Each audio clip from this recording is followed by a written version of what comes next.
This is class 10 physics chapter 12 electricity. Question 10. How many 176 ohm resistor in parallel are required to carry 5 ampere on a 220 volt line?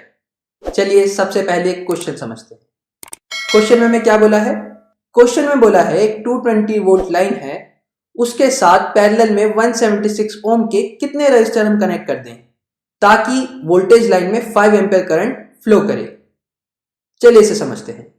सबसे पहले समझते हैं ये voltage line का meaning क्या होता है. देखिए हमारे घर पे जो मेन इलेक्ट्रिसिटी आ रही है उसमें 3 वायर्स होती हैं, लाइव वायर, न्यूट्रल वायर और अर्थिंग वायर. सबसे पहले बात करते हैं अर्थिंग वायर की. अर्थिंग वायर को हम सेफ्टी वायर भी कहते हैं. Earthing wire leakage current carry करती है.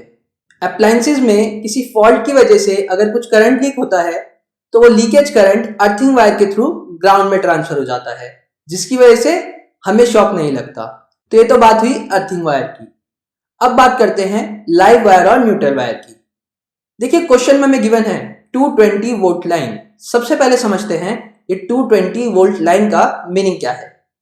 यहां पे लाइव वायर और न्यूट्रल वायर बैटरी के पॉजिटिव टर्मिनल और नेगेटिव टर्मिनल की तरह काम करते हैं. लाइव वायर पॉजिटिव टर्मिनल की तरह काम करता है और न्यूट्रल वायर नेगेटिव टर्मिनल की तरह. यहां पे क्वेश्चन में जो हमें गिवन है 220 वोल्ट लाइन, इसका मीनिंग है कि लाइव वायर में 220 वोल्टेज है और न्यूट्रल वायर में 0 वोल्ट. न्यूट्रल वायर में हमेशा 0 वोल्ट ही होता है. तो यहाँ पे लाइव वायर और न्यूट्रल वायर के अक्रॉस जो पोटेंशियल डिफरेंस होगा वो किसके इक्वल होगा? वो इक्वल होगा 220 वोल्ट के. तो 220 वोल्ट लाइन का मीनिंग क्लियर हुआ. 220 वोल्ट लाइन का मीनिंग है हमारे घर में जो मेन इलेक्ट्रिसिटी आ रही है उसमें 2 वायर्स हैं, लाइव वायर और न्यूट्रल वायर. लाइव वायर में जो वोल्टेज है वो है 220 वोल्ट और न्यूट्रल में जो वोल्टेज है वो है 0 वोल्ट. तो लाइव वायर और न्यूट्रल वायर के अक्रॉस जो पोटेंशियल डिफरेंस हुआ वो इक्वल हुआ 220 वोल्ट के. कोई भी अप्लायंस जब हम कनेक्ट करते हैं तो उसका एक एंड लाइव वायर के साथ कनेक्ट होता है और दूसरा एंड न्यूट्रल वायर के साथ. बिल्कुल वैसे ही जैसे कोई भी अप्लायंस अगर बैटरी के साथ कनेक्ट होता है तो उसका एक एंड पॉजिटिव टर्मिनल के साथ कनेक्ट होता है और दूसरा एंड नेगेटिव टर्मिनल के साथ, तभी तो हमारा सर्किट कंप्लीट होता है. तो यहाँ क्वेश्चन में हमें क्या गिवन था? क्वेश्चन में गिवन था इस 220 वोल्ट लाइन के अक्रॉस पैरेलल में 176 ओम के रजिस्टर कनेक्टेड है. चलिए 176 ओम के रजिस्टर कनेक्ट करते हैं. देखिए यहाँ पे इस रजिस्टर का एक एंड लाइव वायर के साथ कनेक्टेड है और दूसरा एंड न्यूट्रल वायर के साथ. तो यहाँ पे इस रजिस्टर के अक्रॉस भी जो पोटेंशियल डिफरेंस है वो किसके इक्वल है? वो इक्वल है 220 वोल्ट के. तो यहाँ पे करंट कैसे फ्लो करेगा? देखिए लाइव वायर से करंट फ्लो करेगा और रजिस्टर के थ्रू फ्लो होते हुए न्यूट्रल वायर के थ्रू वापस मेंस में चला जाएगा और इस तरीके से हमारा सर्किट कंप्लीट होगा. तो यहाँ पे लूप फॉर्म हो गया है. लाइव वायर से करंट फ्लो किया रजिस्टर में और रजिस्टर के थ्रू न्यूट्रल वायर में और हमारा सर्किट कंप्लीट हो गया. तो यहाँ क्वेश्चन में हमें क्या बोला है? क्वेश्चन में हमें बोला है इसी तरीके से 176 ओम के और भी रजिस्टर पैरेलल में कनेक्ट किए जा रहे हैं इस वोल्टेज लाइन के साथ. क्वेश्चन में पूछा क्या है? क्वेश्चन में हमसे पूछा है ऐसे कितने रजिस्टर कनेक्ट करने होंगे 176 ओम के पैरेलल में ताकि वोल्टेज लाइन में करंट फ्लो करे 5 एम्पियर. तो यहाँ क्वेश्चन क्लियर हुआ. क्वेश्चन क्या है? एक वोल्टेज लाइन गिवन है 220 वोल्ट, उसके अक्रॉस पैरेलल में 176 ओम के रजिस्टर कनेक्ट हो रहे हैं और हमसे पूछा है कितने रजिस्टर कनेक्ट कर दें 176 ओम के पैरेलल में इस वोल्टेज लाइन के साथ ताकि वोल्टेज लाइन में करंट फ्लो करे 5 एम्पियर. चलिए समझते हैं इसे सॉल्व कैसे करेंगे. सबसे पहले सर्किट को समझते हैं. देखिए इस सर्किट में हमें फाइंड आउट करना है कि कितने रजिस्टर कनेक्ट करें कि वोल्टेज लाइन में 5 एम्पियर करंट फ्लो करे. तो सबसे पहले चेक करते हैं अगर एक रजिस्टर कनेक्ट हो इस वोल्टेज लाइन के साथ तो उसमें कितना करंट फ्लो करेगा. देखिए यहाँ पे इस रजिस्टर की वैल्यू है 176 ओम. मान लेते हैं इसमें करंट फ्लो कर रहा है I1. फाइंड आउट करते हैं ये I1 की वैल्यू क्या होगी. यहाँ इस रजिस्टर के अक्रॉस पोटेंशियल डिफरेंस इक्वल है 220 वोल्ट के. इसकी रेजिस्टेंस की वैल्यू है 176 ओम. हमें क्या फाइंड आउट करना है? हमें फाइंड आउट करना है कि इस रजिस्टर में कितना करंट फ्लो कर रहा है, यानी कि I1 की वैल्यू फाइंड आउट करनी है. कैसे फाइंड करेंगे? हम यूज करने वाले हैं ओम्स लॉ. ओम्स लॉ होता है V is equal to IR. यहाँ पे V और R की वैल्यू पुट करें, हमें क्या मिलेगा? हमें मिलेगा 220 is equal to I1 into 176. I1 find out करते हैं. I1 इक्वल होगा 220 डिवाइड बाई 176 के. इसे सॉल्व करें तो हमें मिल जाएगा I1 is equal to 1.25 ampere. तो ये हमारा इलेक्ट्रिक करंट आ गया एक 176 ओम के रजिस्टर में.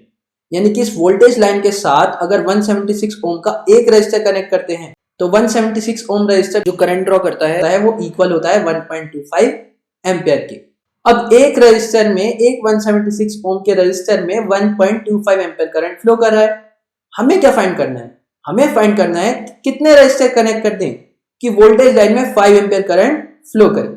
चलिए इसे समझते हैं। देखिए सर्किट में अब हम और रजिस्टर कनेक्ट करने वाले हैं, तो देखते हैं अगर और रजिस्टर कनेक्ट करें तो जो वोल्टेज लाइन में करंट है उस पर क्या इफेक्ट पड़ता है।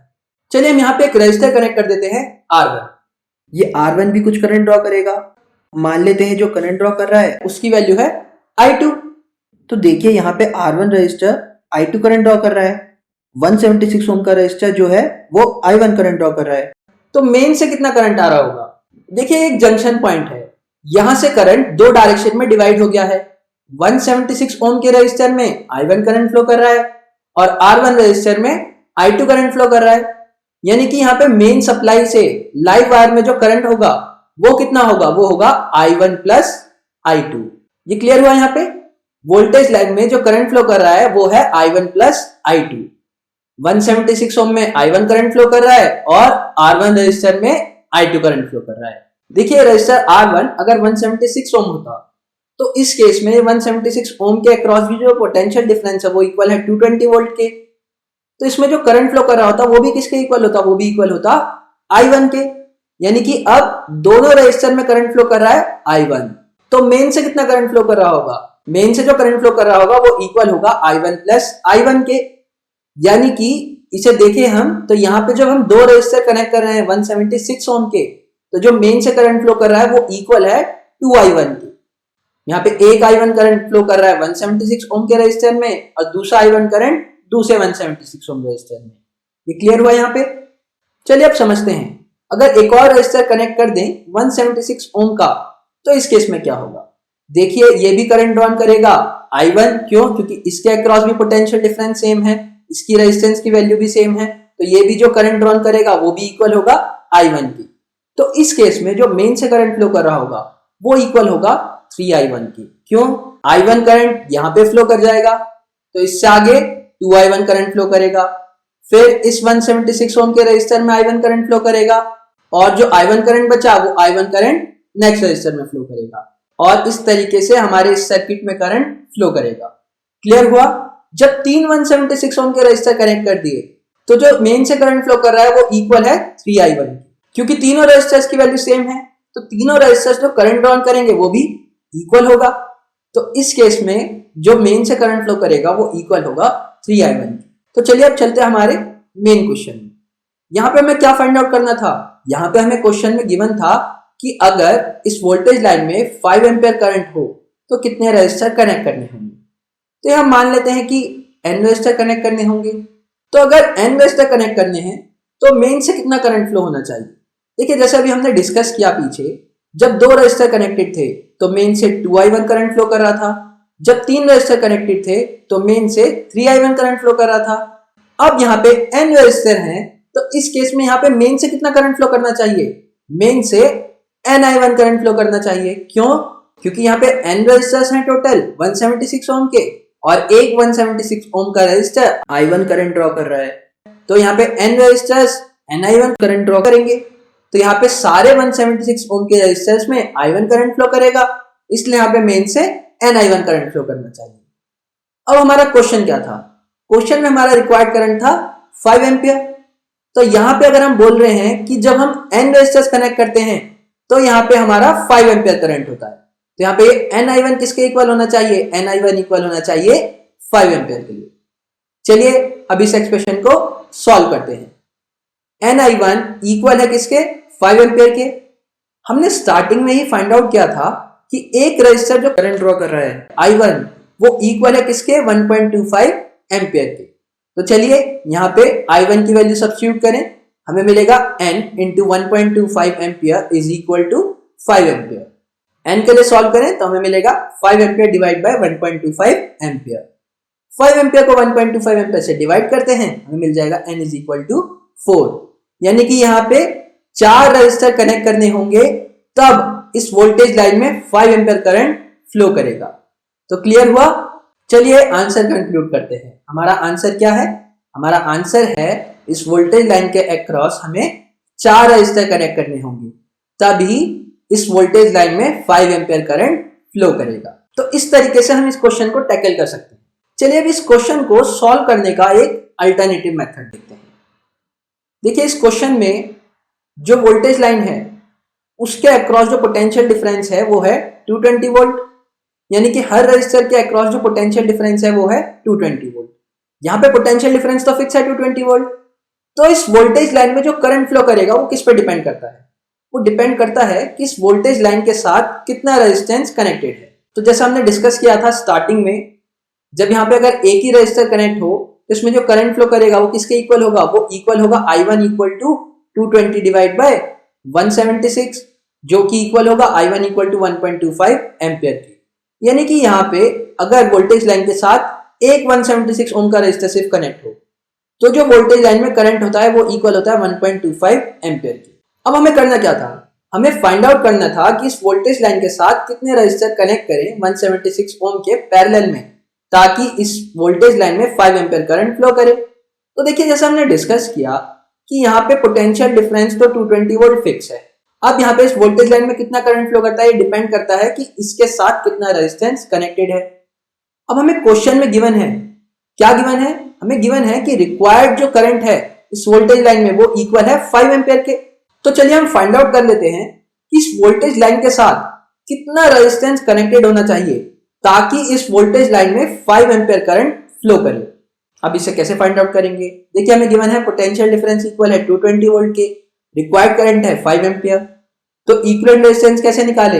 रेजिस्टेंस फाइंड आउट करेंगे यूजिंग ओम्स लॉ, जो कि होता है V is equal to IR। यहाँ पे वैल्यू सब्स्टिट्यूट करते हैं, हमें मिलेगा 220 is equal to 5 into R। यहाँ पे 220 को 5 से डिवाइड करें तो हमें मिल जाएगा R इज इक्वल टू 44 ओम, यानी कि यहाँ पे टोटल 44 ओम रेजिस्टेंस कनेक्ट होना चाहिए इस वोल्टेज लाइन के साथ। उस केस में इस वोल्टेज लाइन में 5 एम्पियर करंट फ्लो करेगा। तो चलिए ये तो क्लियर हो गया कि टोटल कितना रेजिस्टेंस कनेक्टेड होना चाहिए इस वोल्टेज लाइन के साथ ताकि इसमें 5 एम्पियर करंट फ्लो करे। चलिए अब देखते हैं कि इस 176 ओम के कितने रेजिस्टर पैरेलल में हमें कनेक्ट करने होंगे ताकि उनका इक्विवेलेंट रेजिस्टेंस इक्वल आए 44 ओम की। चलिए मान लेते हैं यहाँ पर टोटल n रेजिस्टर कनेक्ट कर रहे हैं।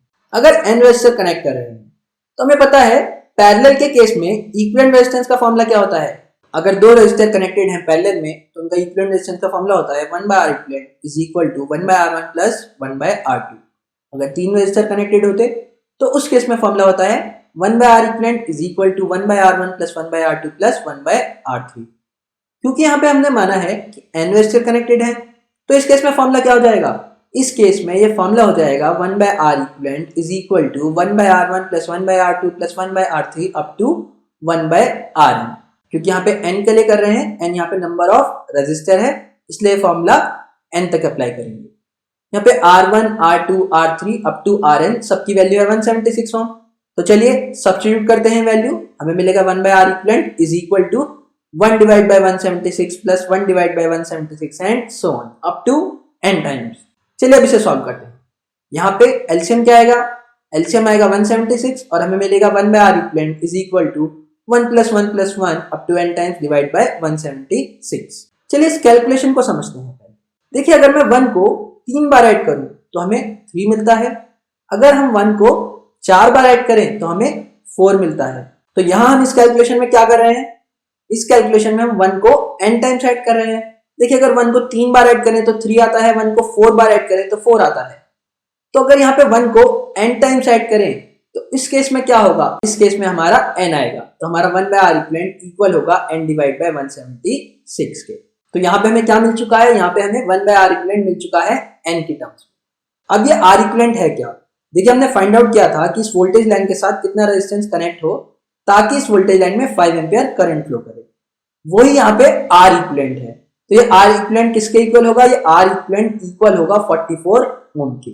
तो चलिए वैल्यू सब्स्टिट्यूट कर देते हैं, हमें क्या मिलेगा? हमें मिलेगा 1/44 is equal to n divide by 176। चलिए अब n के लिए सॉल्व करें तो हमें मिलेगा n is equal to 176 divide by 44 और यहाँ पे 176 को 44 से डिवाइड कर दें तो हमें मिल जाएगा n इज इक्वल टू 4। यानी कि यहाँ पे टोटल कितने नंबर ऑफ रजिस्टर कनेक्ट करने होंगे? यहाँ पे टोटल 4 रजिस्टर कनेक्ट करने होंगे। उसी केस में इस वोल्टेज लाइन में 5 एम्पियर करंट फ्लो करेगा। तो देखिए ये भी अप्रोच है इस क्वेश्चन को सॉल्व करने। इस अप्रोच में हमने क्या किया, इस अप्रोच में सबसे पहले हमने ये फाइंड आउट कर लिया कि 220 वोल्ट लाइन में कितना रेजिस्टर कनेक्ट होना चाहिए ताकि इसमें 5 एम्पीयर करंट फ्लो करे। तो हमने इक्विवेलेंट रेजिस्टेंस फाइंड आउट कर लिया और उसके बाद 176 ओम के कितने रेजिस्टर पैरेलल में कनेक्ट करें वो इक्वल हो 44 ओम के, उसकी हेल्प से number of resistor find out कर लिए। तो यहाँ पे क्लियर हुआ, इस वोल्टेज लाइन के साथ जब हम 4 रेजिस्टर कनेक्ट करेंगे 176 ओम के पैरेलल में, उस केस में इस वोल्टेज लाइन में 5 एम्पीयर करंट फ्लो करेगा। Thank you.